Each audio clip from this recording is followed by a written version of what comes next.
Welcome, everyone. I'd like you to first, please clear your mind and think back. How did you first learn about sex? Where did you learn the most about sex? It probably wasn't from your parents, and it probably wasn't in a classroom. If you're of a certain age or older, it was probably from a magazine that you weren't supposed to be looking at, or a VHS tape that you got your hands on.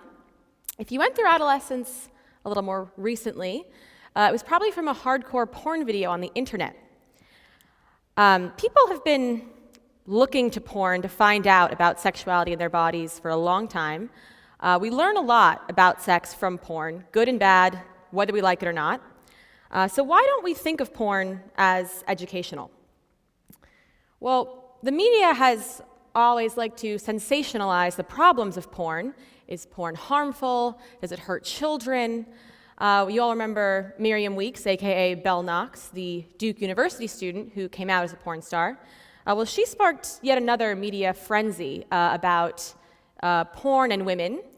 Films like Don John, which was very commercially successful, was all about the effects of, again, too much porn. So we're always talking about the problems of porn and questioning its effects on us being a society so saturated in porn that it's often easier to access porn than it is to get comprehensive sex education or contraceptives.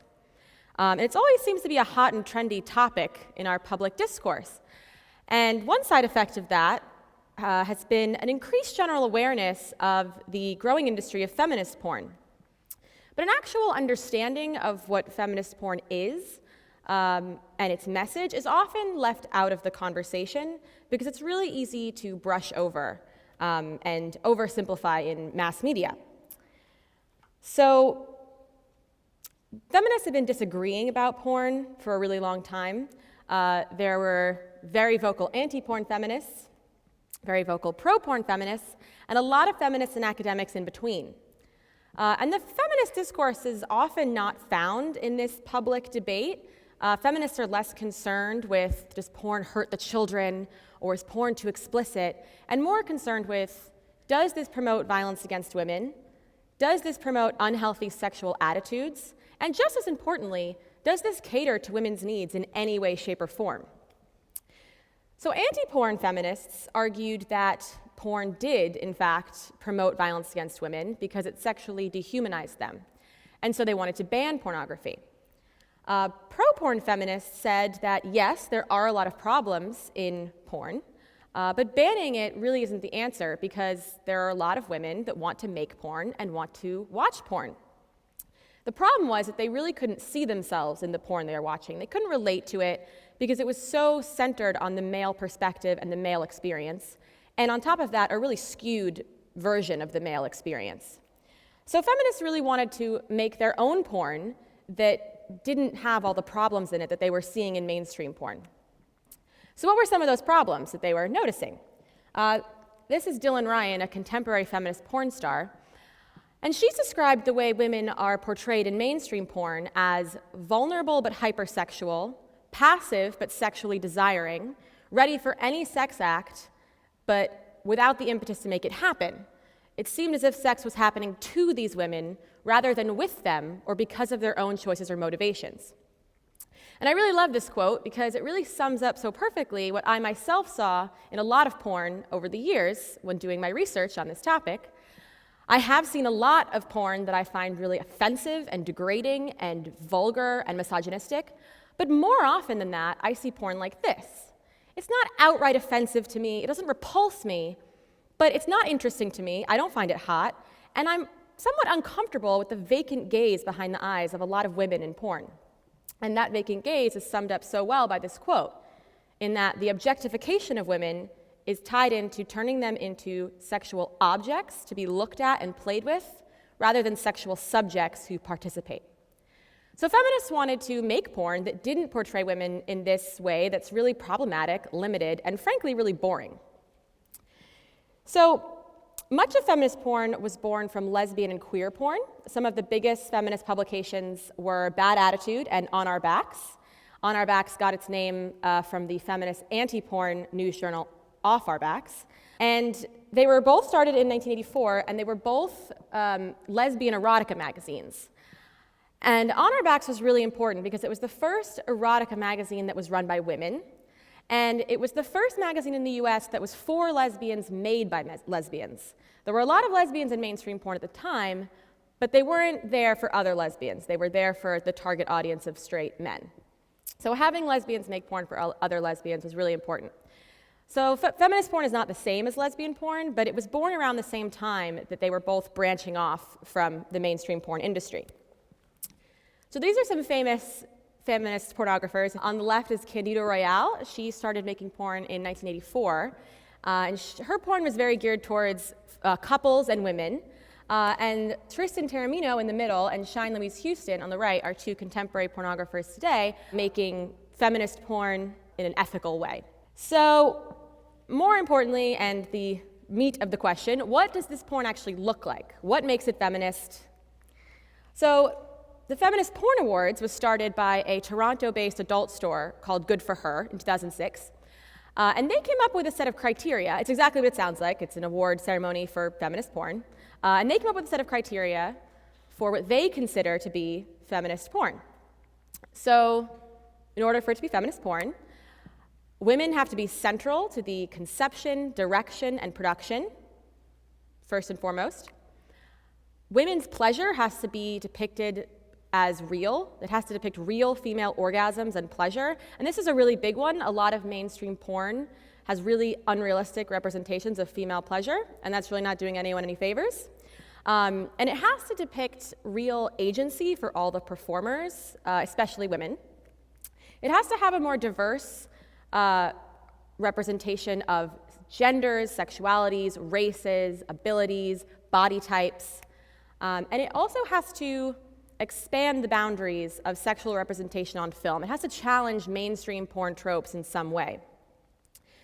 So this is a really great starting off point, but it's really so much more than just those bullet points. Feminist porn is ethically made porn. It's porn that prioritizes enthusiastic consent. It's porn that's made for all genders and sexualities. And it's really porn that tries to overcome all the issues that feminists have been critiquing in porn for so long.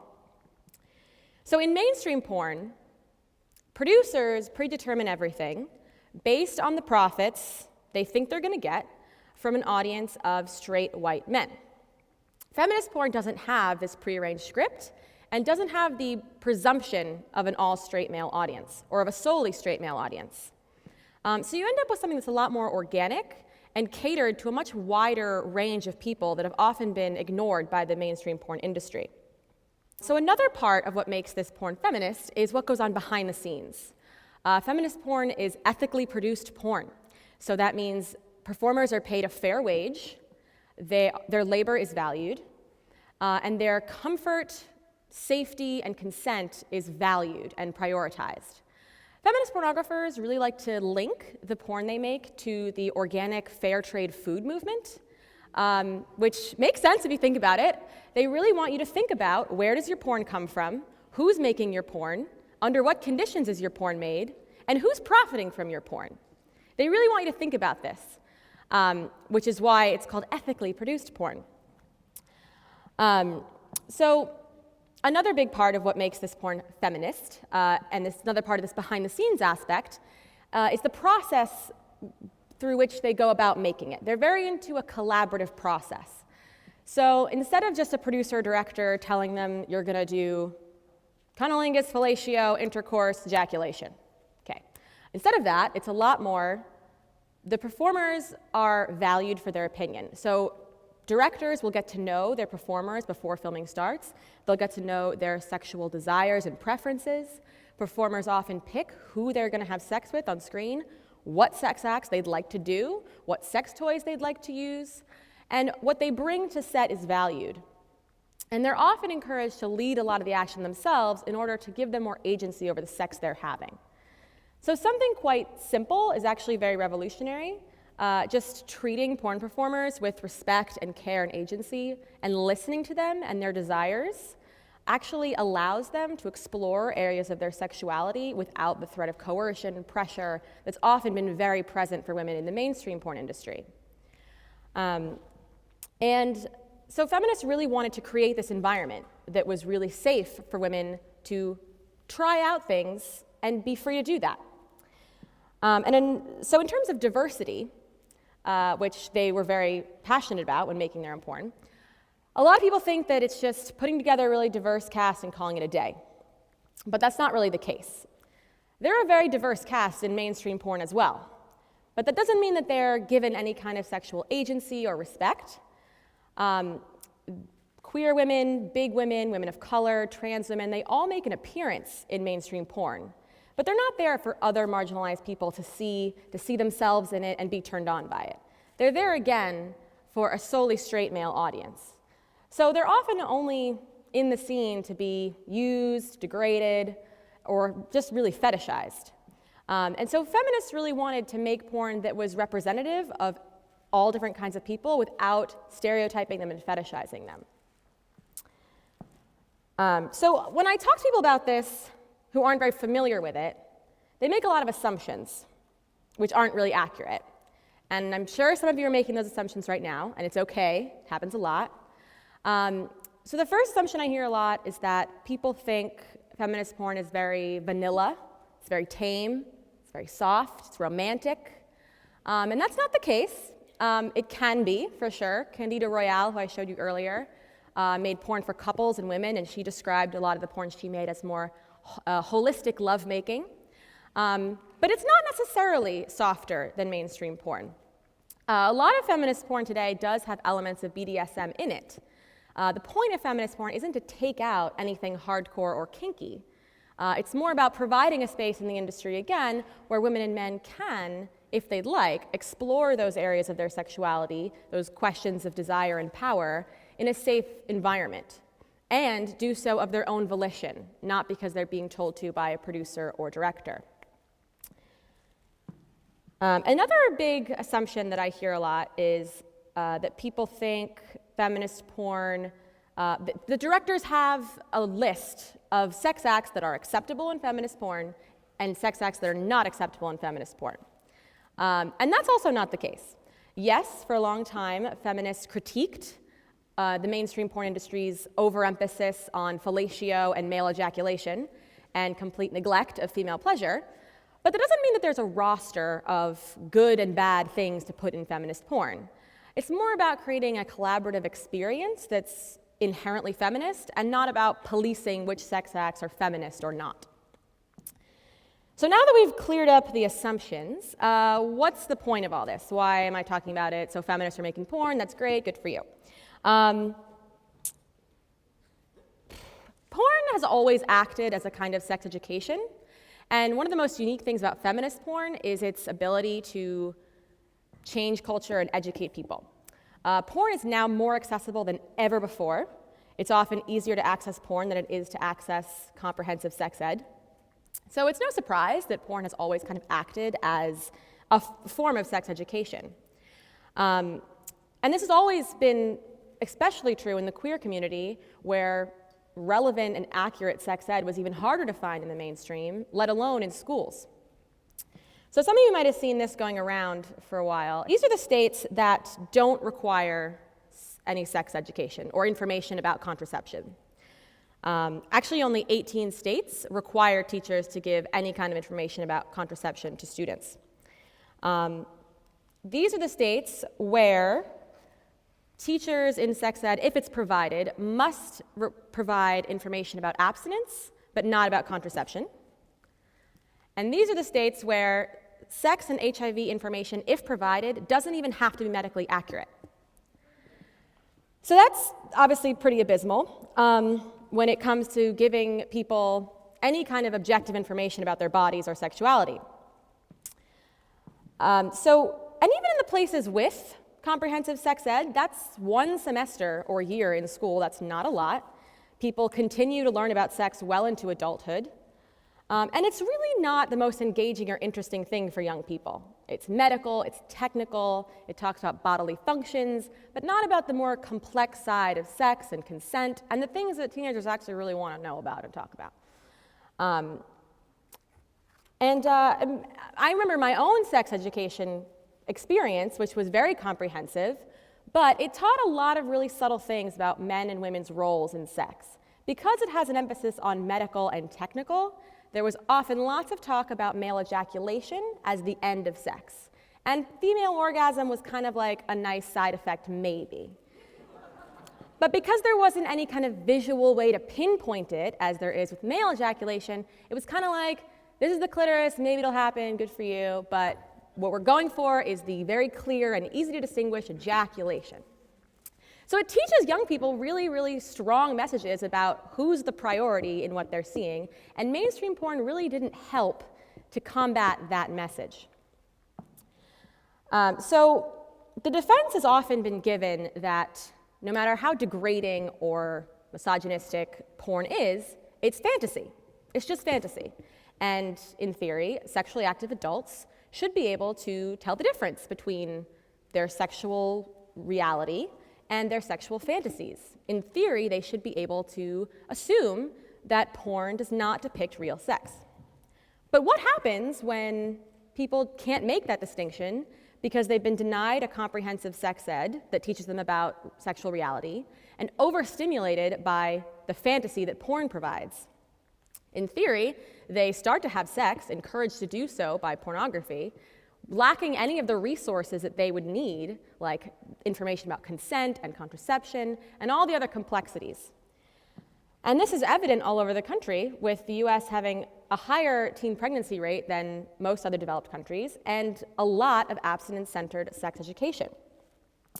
So Tristan Taormino, who I showed you earlier, she is really into tying her porn to education as a feminist action. She really ties it in that this is meant to educate people about their sexuality. And if you watch any of her videos or look her up, you will see this. They're all marketed as educational videos. She's got the expert guide to anal sex for women, the expert guide to cunnilingus, the expert guide to female ejaculation. Anything you want to do, she has a video for it.